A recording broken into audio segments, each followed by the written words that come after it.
नमस्कार, उत्तराखंड एक्सप्रेस में आप सभी का स्वागत है। मैं हूं नीलू। करते हैं खबरों की शुरुआत और बुलेटिन में सबसे पहले बात चुनावी साल में होने वाले दल बदल की। तो बीजेपी ने कांग्रेस के गढ़ में सेंध लगा दी है और आज कांग्रेस को एक बड़ा झटका लग सकता है। पुरोला से कांग्रेस के विधायक राजकुमार आज दिल्ली में बीजेपी ज्वाइन कर सकते हैं। देहरादून से बड़ी खबर आ रही है कि आज कांग्रेस को एक बड़ा झटका लग सकता है। विधायक राजकुमार दिल्ली में ज्वाइन कर सकते हैं बीजेपी।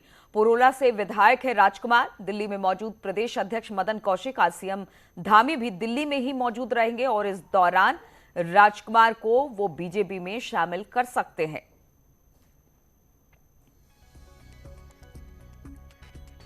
तो पुरोला से विधायक है राजकुमार और अब वो बीजेपी में शामिल हो सकते हैं। तो लगातार 2022 के चुनाव को लेकर एक दल से दूसरे दल नेता जा रहे हैं और इस दौरान अब राजकुमार का भी नाम सामने आ रहा है। उनके सियासी सफर को भी हम आपको दिखा रहे हैं। 2017 पुरोला से विधायक चुने गए थे कांग्रेस की तरफ से।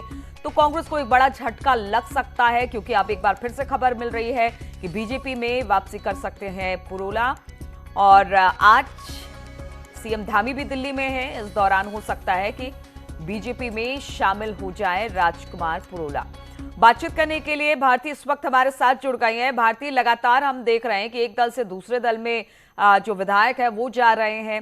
अब एक बार फिर से राजकुमार पुरोला का निकलकर नाम सामने आ रहा है। इसको लेकर क्या खबर? चलिए, लगता है कि भारती तक मेरी आवाज नहीं जा पा रही है। कोशिश करेंगे उनसे बातचीत करने के लिए, लेकिन एक बार फिर से आपको खबर बता दें, राजकुमार पुरोला से कांग्रेस के विधायक राजकुमार आज दिल्ली में बीजेपी ज्वाइन कर सकते हैं। तो इस वक्त की बड़ी खबर हम आपको बता दें, आज कांग्रेस को एक बड़ा झटका लग सकता है।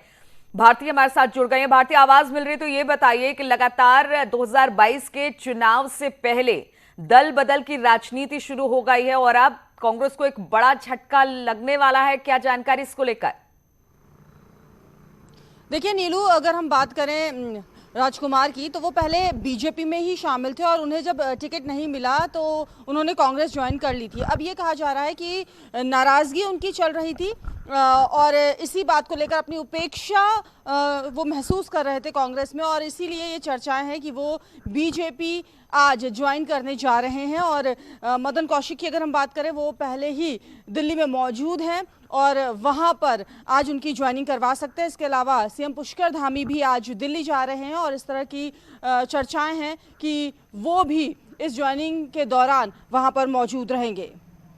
बिल्कुल, राजकुमार की बात की जाए, पुरोला से विधायक हैं भारती, चूंकि बीजेपी से ही कांग्रेस में आए थे और एक बार फिर से कांग्रेस से बीजेपी में जाने की तैयारी है। तो किस तरह से, क्योंकि बीजेपी कह चुकी है कि अभी तो बहुत सारे ऐसे और भी विधायक हैं जो बीजेपी में ज्वाइन करने वाले हैं।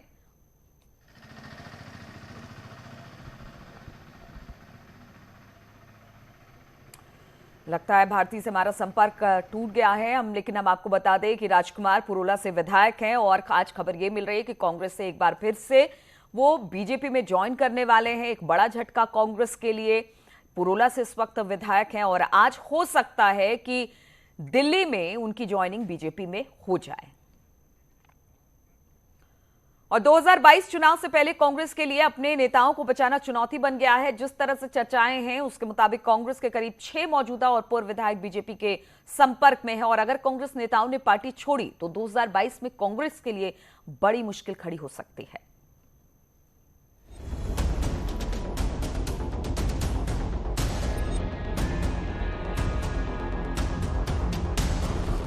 सब कुछ ऐसा ही रहा तो रविवार को बीजेपी दिल्ली में कांग्रेस को बड़ा झटका देगी। खबर है कि निर्दलीय विधायक प्रीतम पंवार के बाद अब कांग्रेस विधायक राजकुमार बीजेपी का दामन थाम सकते हैं।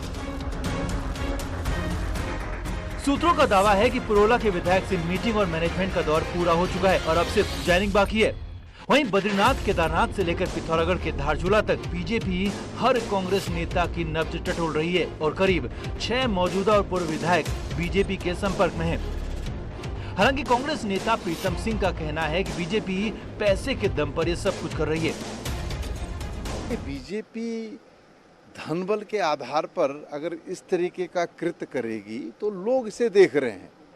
लोगों ने सरकार के कार्यकलापों का, सरकार के कार्यों का आकलन कर लिया है और लोग इस बात को कह रहे हैं कि सरकार की विदाई करनी है। 2022 में विदाई तय है। ये कुछ भी हथकंडे जो है करने का काम चाहे भाजपा के लोग करें। इस वक्त उत्तराखंड में कांग्रेस के 10 विधायक हैं। ऐसे में एक विधायक के भी पार्टी छोड़ने का संदेश अच्छा नहीं जाएगा। हालांकि बीजेपी का कहना है कि जो समझदार हैं उन्हें पता है कि कहां जाना है। बीजेपी का कहना है कि पैसों से खरीदने की बात कांग्रेस में होती है और नेता राजनीतिक सुरक्षा के लिए बीजेपी में आते हैं। दूसरा, एक बार अगर आपने देखा होगा, भारतीय जनता पार्टी अगर मान लो किसी को कमिट करती है, उस कमिटमेंट को भी पूरा करती है। आपने देखा होगा पूर्व में जो कांग्रेस के माननीय विधायक यहाँ पर आए, माननीय अमित सिंह ने उनको कहा था होगा, आज सारे के सारे मंत्री हैं, तो भारतीय जनता पार्टी, उनको मालूम है कि कोई ऐसी पार्टी है जो कमिटमेंट पूरा करती है तो भारतीय जनता पार्टी है। साल 2016 में हुई बगावत से कांग्रेस को कितना नुकसान हुआ, ये 2017 के रिजल्ट ने साफ कर दिया। और अब चुनाव से पहले फिर कांग्रेस नेताओं के बीजेपी के संपर्क में होने की खबरों ने कांग्रेस के भविष्य पर बड़ा प्रश्न चिन्ह लगा दिया है। दीपांकर भट्ट, न्यूज़ 18 देहरादून। और मुख्यमंत्री पुष्कर सिंह धामी शनिवार को टिहरी के दौरे पर रहे। इस दौरान उन्होंने कई कार्यक्रमों में हिस्सा लिया। सीएम ने डोबरा चांठी पुल और फ्लोटिंग हट्स का निरीक्षण किया, तो वही टिहरी झील में बोटिंग भी की। सीएम ने नई टिहरी में 164 करोड़ की परियोजनाओं का लोकार्पण और शिलान्यास किया। सीएम ने अधिकारियों के साथ विकास कार्यों की समीक्षा बैठक भी की। सीएम ने कहा कि टिहरी झील और आसपास के क्षेत्र को विकसित किया जा रहा है और टूरिज्म के इंटरनेशनल मैप में टिहरी को लाने का मेगा प्लान भी डेवलप किया जा रहा है। उत्तराखंड को हम आध्यात्मिक और एक सांस्कृतिक राजधानी के रूप में पूरी दुनिया की बनाना चाहते हैं। उस दिशा में हम काम कर रहे हैं और टिहरी में जो हमारा टिहरी की झील है, इसके आसपास यहाँ का जो हमारा पर्यटन है वो विश्व स्तर का हो, विश्व प्रसिद्ध हो। उसके लिए पहले से भारत सरकार से सैद्धांतिक सहमति मिली हुई है 1200 करोड़ रुपए की, और हम अन्य भी संस्थाओं को इसमें लेकर एक अच्छा कंसल्टेंट इसका तैयार करके। आम आदमी पार्टी ने देहरादून में अपनी वेबसाइट लॉन्च की है। साथ ही पार्टी ने लोगों से रजिस्ट्रेशन की अपील की। पार्टी के सीएम फेस अजय कोठियाल का कहना है कि पार्टी का मकसद अध्यात्म से जोड़कर रोजगार दिलाना है। अपने देहरादून दौरे में पार्टी संयोजक अरविंद केजरीवाल ने उत्तराखंड को आध्यात्मिक राजधानी बनाने का ऐलान किया था। इसी दिशा में अब पार्टी अपनी वेबसाइट लॉन्च कर लोगों को रजिस्टर्ड करना चाहती है। हम एक संकल्प आज ले रहे हैं कि कैसे हम उत्तराखंड को आध्यात्मिक राजधानी, हिंदुओं की आध्यात्मिक राजधानी जमीन पर बनाएंगे। और उत्तराखंड में वैक्सीनेशन को लेकर भी सियासत जारी है। स्वास्थ्य मंत्री का कहना है कि विपक्ष ने वैक्सीन पर बड़े सवाल खड़े किए, लेकिन अब वैक्सीनेशन कोई मुद्दा नहीं है, जबकि वैक्सीनेशन की रफ्तार बढ़ने का क्रेडिट कांग्रेस खुद लेना चाहती है।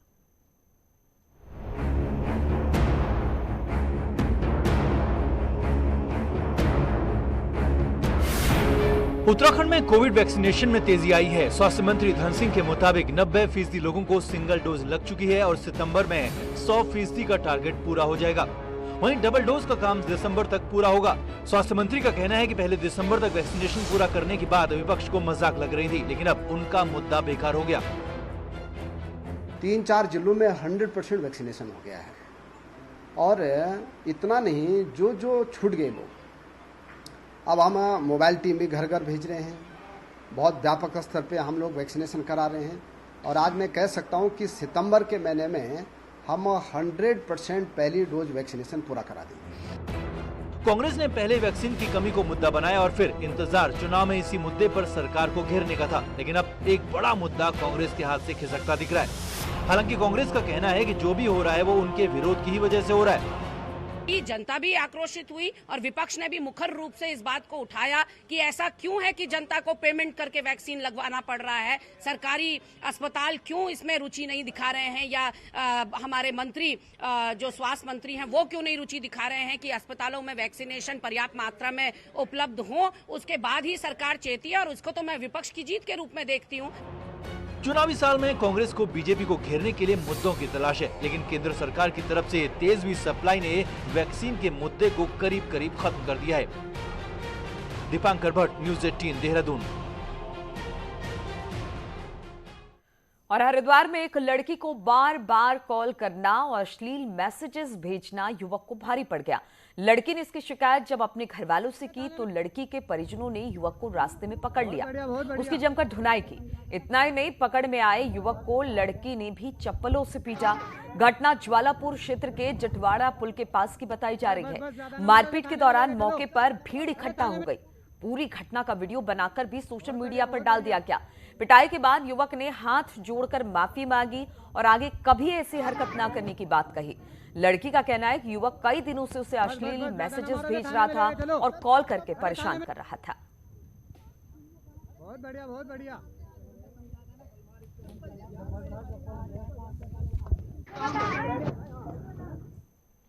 और हल्द्वानी से भीमताल होकर पहाड़ों को जाने वाले यात्रियों के लिए अब राहत भरी खबर है। तकरीबन 1.5 महीने बाद हल्द्वानी भीमताल रूट को बड़ी गाड़ियों के लिए खोल दिया गया। इससे खास तौर पर बसों के जरिए सफर करने वाले यात्रियों को राहत मिलेगी। 19 जुलाई को रानीबाग में नए पुल के निर्माण के चलते पुराने पुल की सुरक्षा दीवार का एक हिस्सा धंस गया था। इसके बाद रूट पर ट्रैफिक बंद कर दिया गया था। जो डीएम साहब हैं और अपना पीडब्ल्यूडी जो विभाग है, इनके दोनों सा म्यूचुअल होने के बाद इसे खोला गया है। बसें तो जारी हैं, यातायात जो अपनी कुमाऊं मंडल विकास निगम की बसें हैं वो चल रही हैं। और उत्तराखंड के पूर्व राज्यपाल बेबी रानी मौर्य अपने पद से रिलीव हो गई हैं। राज्यपाल ने सीएम धामी को डिनर पर इनवाइट किया और गवर्नर की राजभवन से विदाई हुई। वहीं सीएम धामी ने कहा कि बेबी रानी मौर्य ने उन्हें सीएम पद की शपथ दिलाई, तो इसलिए वो जिंदगी भर याद रहेंगी। और उत्तराखंड में नए गवर्नर की नियुक्ति हो चुकी है, लेकिन अब सवाल ये उठता है कि पूर्व राज्यपाल बेबी रानी मौर्य द्वारा बैठाई गई जांच का क्या होगा। श्रीदेव सुमन यूनिवर्सिटी का मामला हो या फिर ओपन यूनिवर्सिटी का, इस पर सभी की निगाहें टिकी हैं।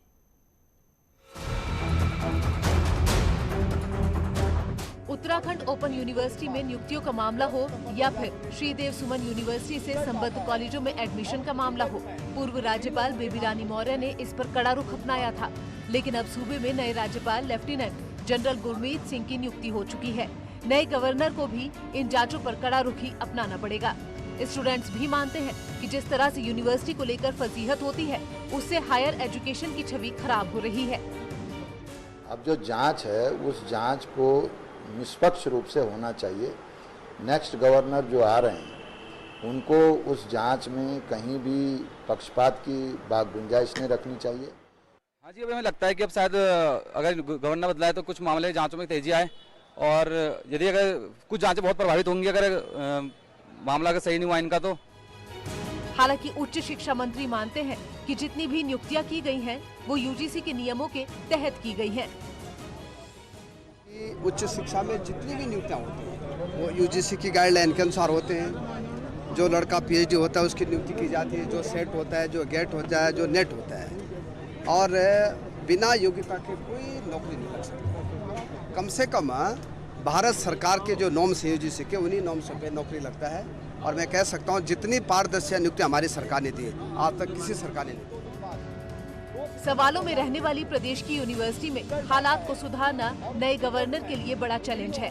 साथ ही पारदर्शिता के साथ साथ जल्द स्टूडेंट्स के भविष्य से खेलने वालों पर कार्रवाई भी होनी जरूरी है। न्यूज 18 के लिए रुड़की से मनोज जुआल के साथ देहरादून से भारती सकलानी की रिपोर्ट।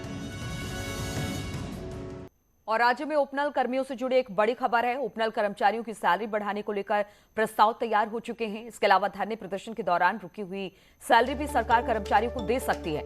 15 सितंबर को कैबिनेट में इसका प्रस्ताव लाया जाएगा। कैबिनेट में उपनल कर्मियों की मांग के लिए बनाई गई मंत्रिमंडल समिति की रिपोर्ट रखी जाएगी। मंत्री गणेश जोशी ने कहा कि जल्द ही उपनल कर्मियों को बड़ा फायदा सरकार देने जा रही है। दिलाया था, सबसे पहले हमने सुनिश्चित किया था कि किसी कर्मचारी को निकाला नहीं जाएगा। दूसरा, इनका हड़ताल के समय का वेतन वो भी देना हमने सुनिश्चित किया है।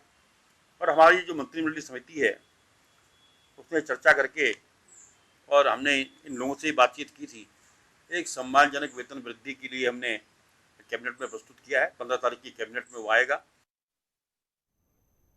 और पौड़ी के पाबो में एक ही स्थान पर 2 व्यू पॉइंट बनाने का मामला सामने आया। ब्लॉक प्रमुख ने इसकी शिकायत डीएम से करते हुए मामले की जांच की मांग की। दरअसल ब्लॉक द्वारा प्रस्तावित और निर्माणाधीन व्यू पॉइंट की स्वीकृति पूर्व में ही मिल चुकी थी, लेकिन बाद में जिला प्रशासन द्वारा भी वहां पर नया व्यू पॉइंट बनाया जाने लगा। ऐसे में इससे सरकारी धन को चुना लगने के साथ साथ प्रशासनिक लापरवाही भी दिखाई दे रही है। वहीं डीएम द्वारा जांच के आदेश पर विभागीय अधिकारी फिलहाल बचते नजर आ रहे हैं। नैनीताल में एप्पल टूरिज्म के साथ फल किसानों को अब बेस्ट क्वालिटी सेब की खेती से जोड़ा जा रहा है ताकि आमदनी के साथ पर्यटन को बढ़ावा मिल सके।